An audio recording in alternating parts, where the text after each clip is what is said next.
Bonjour, bonjour. Donc voici comment donc installer un site sur WooCommerce, donc avec la solution de WordPress pour pouvoir gérer les produits. Donc en premier lieu, donc c'est télécharger le plugin WooCommerce dans les extensions ici. Une fois que c'est fait, il faut configurer donc le WooCommerce. Donc là, on est invité à créer le WooCommerce. Ici, nous, on va faire pour un client. Et du coup, il faut juste remplir les données. Donc là, c'est WooShop. Imaginons qu'on veut vendre des habits. Choisir la région, c'est aussi important. Ça va préconfigurer les, les points de livraison, etc.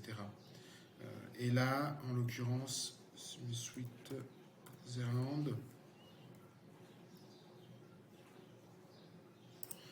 Switzerland Vaud, puisqu'on est dans le canton de Vaud. Là, j'ai mis l'adresse, mais c'est geek@geekorkers.dev par exemple. Ça, c'est juste pour faire des tests. Donc là, maintenant, on peut donc mettre continuer. Une fois que c'est fait, il demande à ce qu'on puisse installer par défaut des outils. Alors moi, je préconise qu'on ne prend pas aucun plugin en fait, parce que ça va surcharger en fait. Au départ, bien évidemment, après on peut installer par la suite, notamment celui de Google qui permettra de lister les produits directement sur Google. Donc là, voilà, c'est en train de faire l'installation. Donc voilà. Donc après, bien évidemment, il y a encore plein d'autres choses à faire. Donc là, on a la configuration de base. Une fois que c'est fait, on sera invité à remplir les informations clients. Et c'est là que c'est important de bien faire les choses, notamment pour la livraison et pour tous les autres outils. Alors là, il va demander à ce qu'on installe des shops. Vous pourriez directement prendre des shops donc dans la communauté WordPress. Moi, je recommande de ne pas installer de thème. C'est pas intéressant d'installer de thème. Donc on va pas customiser ici l'expérience, mais on va customiser le shop directement ici, dans les settings. Et là, dans les settings, vous allez voir que on a les différents paramètres. Donc, il faut mettre l'adresse, la ville, le lieu de livraison. Ensuite, il y a pas mal de configurations, notamment sur les unités de mesure. Et ne pas oublier ici à vraiment aller sur tous les boutons, parce que c'est des fois on risque d'oublier, notamment après vous aurez les paiements, et là les paiements, vous pourrez mettre les paiements traditionnels. En Suisse, il y a aussi Twint, il y a d'autres outils comme la Poste. Nous, on privilégie, au lieu de prendre des solutions individuelles, d'utiliser des solutions comme Stripe, comme Payrex ou comme Worldline. En Suisse, c'est les solutions les plus intéressantes. Worldline qui permet d'avoir aussi des terminaux physiques. Ça, c'est Worldline qui permet d'avoir des terminaux physiques et aussi des passerelles de paiement globales qui permet donc d'intégrer la poste, etc. Nous, on utilise Payrex qui nous permet, par exemple, aujourd'hui, de pouvoir payer donc, selon les devises, donc Twint, Mastercard, Google Pay, etc., directement sur son site en un clic. Et bien évidemment, le leader est celui que nous, on utilise. Bon, nous, à vrai dire, on utilise plutôt cette solution parce que c'est très flexible, ça se connecte dans toutes les plateformes. Et puis ça évolue très très vite en termes technologiques. Et on peut aussi mettre des systèmes, des terminaux de paiement donc physiques. C'est ça qui est très intéressant. Donc Stripe. Donc nous, voilà, on utilise une de ces trois solutions, mais Stripe en premier lieu parce que on met en place, on a juste à remplir un formulaire et puis ça fonctionne. À savoir que aussi Worldline permet à ce qu'on puisse facilement se connecter sans payer quoi que ce soit au départ. Payrex, on doit payer un abonnement. Ici, vous voyez, sur Worldline, on a la possibilité d'avoir les traitements et puis ça coûte 0. Donc il faut juste 1,7% plus 19 centimes par transaction. C'est beaucoup moins que Stripe, parce que Stripe, c'est vraiment un des plus chers, on va dire, même s'ils offrent beaucoup de services. On va voir qu'on va monter à nettement plus, 2,9%, plus 30 centimes sur chaque transaction. Après, il faut discuter avec le service client pour avoir vraiment un service intéressant. Et là, sur Payrex, on va voir que les prix sont ils sont un peu différents, donc on paye une mensualité. Ensuite, on a des tarifs, on va dire, particulièrement, alors ça peut être assez bas, mais là, à 39 francs par mois, on se retrouve avec la même chose que Worldline, à part sur les paiements Twint où on a un prix préférentiel. Voilà, donc pour ce qui concerne ces plateformes, on voit qu'il y a pas mal de modalités de paiement potentielles. Chacun a des forces, chacun a des faiblesses.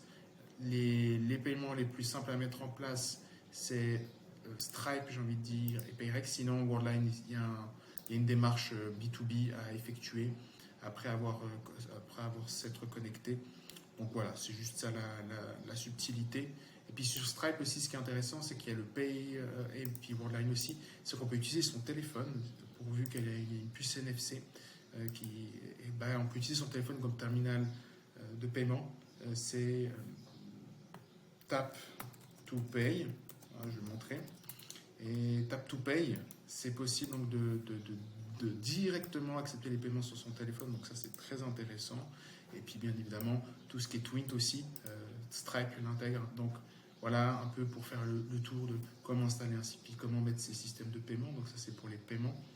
Ensuite, il y a tout ce qui est, donc voilà, tous les messages qui sont, alors déjà, configurer en français votre site, c'est très important pour pas avoir du texte qui est anglophone. Donc ici, dans les paramètres du site, vraiment mettez français dès le départ. Français, tac. Et bien faire attention à ce que les paramètres soient vraiment bien foutus. Parce que sinon, voilà, on se retrouve avec des choses en anglais et c'est pas évident pour l'utilisateur. Et là, voilà, vu qu'on a configuré en premier en anglais, les menus sont encore en anglais. C'est juste que ça peut. Voilà, je vais essayer de recharger maintenant la page, là, tac. Mais voilà, pour vous montrer, donc ouais, vraiment faire attention à, dès le départ, bien configurer en français, c'est très important. Il y a également ici, au niveau des emails, à chaque phase d'email, ici, il y aura un email qui sera envoyé. Pour changer donc les langues aussi, vous pouvez aller sur les profils, donc votre profil, ici. Puis là, vous pouvez mettre français, par exemple. Comme ça va changer pour vous, parce qu'en fait, la langue, elle peut changer selon ce que vous aurez choisi comme langue. Donc, choisissez toujours. Et si vraiment il y a vous avez des premières traductions, allez donc ici dans le tableau de bord, mise à jour, parce que ça dépend. Si vous avez installé depuis, par exemple, un outil qui va directement créer votre site, ça peut poser problème. Donc, ce que je vous recommande, c'est que vous réinstallez donc la version française de WordPress. Comme ça, vous êtes sûr que vous avez une version en français. Et voilà, c'est juste d'un point de vue pratique. Voilà, donc une fois que c'est fait, la version française, on peut donc se rendre dans les réglages. Ça, on va pouvoir finir.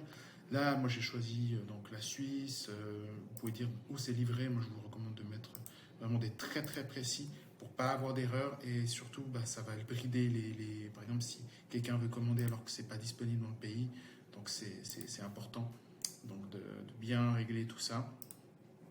Ce que je peux dire, oui, pour les paiements, alors ça c'était bon. Pour les comptes, ça c'était bon pour les comptes.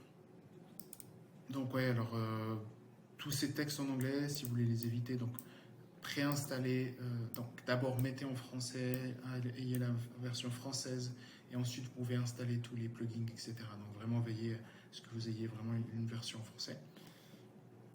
Là, vous pourrez mettre en place par exemple les commandes invitées, les modalités par exemple de connexion avant d'achat, etc. Donc regardez aussi la législation dans votre pays et en l'occurrence ici, il faut regarder par rapport à son business, qu'est-ce qu'on veut comme expérience utilisateur lors de l'achat. Et puis ensuite, voilà, les emails. Les flux d'emails, c'est très important, il ne faut pas les oublier. C'est toutes les informations que vous pouvez donner. Après, vous auriez la possibilité d'ajouter d'autres données ou d'avoir des plugins qui vont vous permettre de mettre en page, on va dire, tous les emails transactionnels, c'est ce qu'on appelle, donc à chaque phase d'achat. Vous pouvez choisir l'email, par exemple, vente, support, par exemple, selon le statut du paiement. Voilà. Les couleurs aussi, pour que vous ayez un branding qui soit cohérent. Ça, c'est ce qui est en footer, c'est fait avec WooCommerce, mais vous pourrez mettre n'importe quoi. Et puis, finalement, dans Avancer, là, vous aurez la possibilité de choisir les liens. Faut que on appelle ça les slugs, c'est quel est le lien des pages, en fait, de paiement, des pages d'achat, etc. Faire attention parce que ça va directement interférer avec vos pages et des fois, si c'est mal configuré, ça peut vraiment faire pas mal de changements. Typiquement, vous voyez ici, il y a les pages en question. Par exemple, si je vais sur carte, c'est la page panier. Et il faut faire attention parce que là, la page panier, ben voilà, vous avez une page panier donc par défaut, vous voyez, hein, vous avez déjà tous les composants qui ont été importés. Mais l'URL, il faudra faire attention parce que si vous changez l'URL, vous voyez ici, c'est permalien, c'est carte, bah, ici, ça peut interférer. Hein, ça peut interférer. Donc faites attention, par exemple, si vous avez choisi d'autres liens, ça peut créer des problèmes.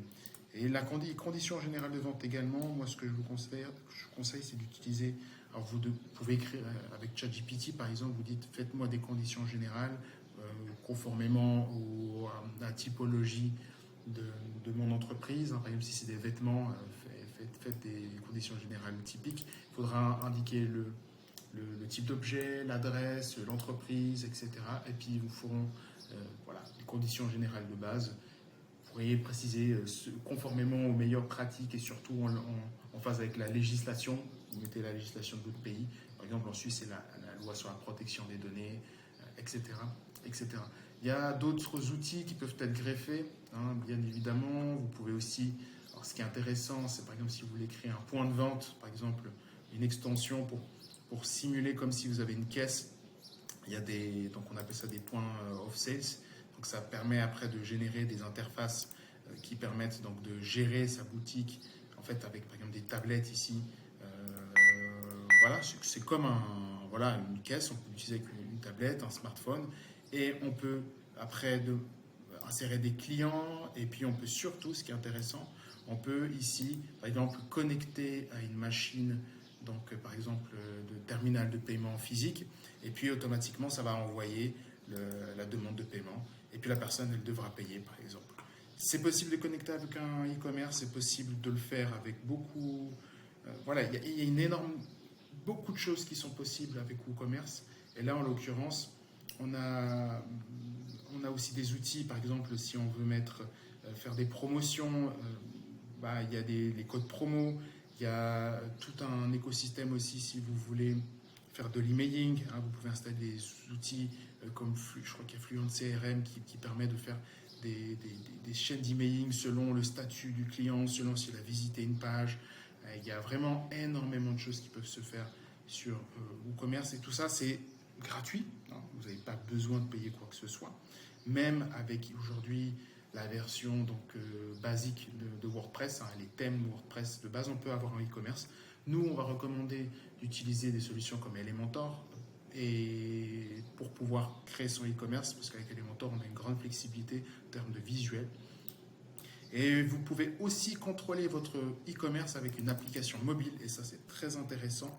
En fait, c'est c'est WordPress qui vous offre une application mobile. Voilà, c'est disponible sur iOS et Android. C'est très pratique. Vous aurez instantanément un visu sur les chiffres d'affaires, etc. C'est 100% gratuit, comme je vous l'ai dit. Et puis, vous pourrez aussi gérer les stocks, etc., etc. Il y a bien évidemment plein de choses encore à savoir. Après, je peux parler par exemple du catalogue.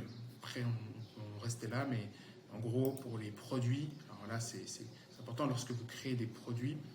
Donc voilà, vous pouvez importer des produits. Il y a une nouvelle interface d'ailleurs qui va arriver. D'ailleurs, on va préconiser cette nouvelle interface. Ça, c'est l'ancienne interface. Et si vous voulez avoir des fonctionnalités, par exemple, qui sont encore en bêta test, etc., il y a possibilité, donc dans les paramètres ici de WordPress, d'aller dans les options avancées. Ici, dans les fonctionnalités, vous allez voir qu'il y a le nouveau système donc, de stockage haute performance. Ça, c'est très important. Pour autant que tous les plugins que vous utilisez sont compatibles. C'est pour ça qu'il faut utiliser le moins de plugins possible, donc utiliser des solutions qui vont utiliser le moins de plugins et voilà, c'est l'objectif. Et puis, il y a la nouvelle interface de produit ici qu'on va tester, qui est très intéressante, en tout cas je trouve qu'il simplifie l'expérience d'achat. Donc là, si je vais sur WooCommerce par exemple, on va aller sur, alors on va créer un produit, tac, on vient de voir avant un produit, donc on va créer un produit. Et voilà, l'interface change complètement. Et c'est une interface plus épurée qui va voilà, se concentrer sur l'essentiel avec le nom du produit, le résumé, une description, quelques images. Et puis voilà, en fait, ça c'est vraiment voilà, une formule d'édition de produit. Voilà, vous pourrez voir tout ça. Mais c'est vraiment pour simplifier au maximum l'expérience. C'est vraiment la grosse tendance aujourd'hui. Et voilà, puis avec des tables que vous devez suivre jusqu'à que le produit soit fini. Donc je pense que ça, c'est une très bonne avancée pour WordPress. J'espère que ça va continuer comme ça parce que ça simplifie, en tout cas pour les personnes qui ne sont pas à l'aise, ça accompagne vraiment très bien. Mais globalement, voilà, je pense qu'on peut conclure là-dessus. Ah, puis oui, peut-être dernière chose, bien évidemment, il y a tout ce qui est catégorisation. Ça, c'est très important d'avoir quelque chose de bien ficelé, c'est-à-dire que chaque produit, vous devez les catégoriser. Il ne faut pas avoir 36 000 catégories, juste des catégories mères, en tout cas, qui seraient bien assez généralistes. Par exemple, les meubles, je sais pas, tout ce qui est, par exemple, voilà, on va prendre l'exemple de Recyclage Market, c'est les meubles et rangements, électroménager, électronique, décoration luminaire, bricolage et jardin, etc., etc. Essayez de cloisonner chaque ici catégorie doit être cloisonnée de telle sorte à ce que on puisse facilement trier lorsque c'est nécessaire les objets. Donc ça c'est très important. Et vous aurez très facilement des sites qui sont à la fois, voilà maintenant pour conclure, vous aurez des sites performants, vous pourrez créer des e-commerce complets avec des fonctionnalités avancées. On va dire, WordPress c'est le numéro 1 des systèmes pour faire du e-commerce. Il y a une énorme communauté derrière. C'est 60% de part de marché, 43% des sites dans le monde. Donc ça vous laisse, par rapport à tous les autres, on voit que Shopify, ça reste un nain. Pareil pour tout, il est Webflow, parce que Webflow, on en parle, Webflow, mais bon, c'est 0,7% des sites dans le monde, donc ça reste risible. Wix aussi, c'est quand même bien, d'être 2,7%, mais ça reste un nain de jardin comme Shopify. Et tous les autres n'en parlent pas. Donc ça veut dire quoi? Ça veut dire que vous aurez à la fois donc, un écosystème complet, des millions d'utilisateurs, et vous aurez des plugins et des extensions à l'infini, et surtout qui vous coûtent quasiment rien. Je dirais qu'il y a un ratio de 10 moyenne sur les plugins, et en plus de ça, vous aurez la possibilité de créer des sites complets, mais gratuitement, c'est-à-dire si vous êtes débrouillard, gratuitement sans payer ne serait-ce qu'un centime de plus pour un plugin. Nous, on recommande quand même certains plugins, notamment l'optimisation des images, l'optimisation des fichiers, mais vous aurez la possibilité de le faire par vous-même, bien évidemment.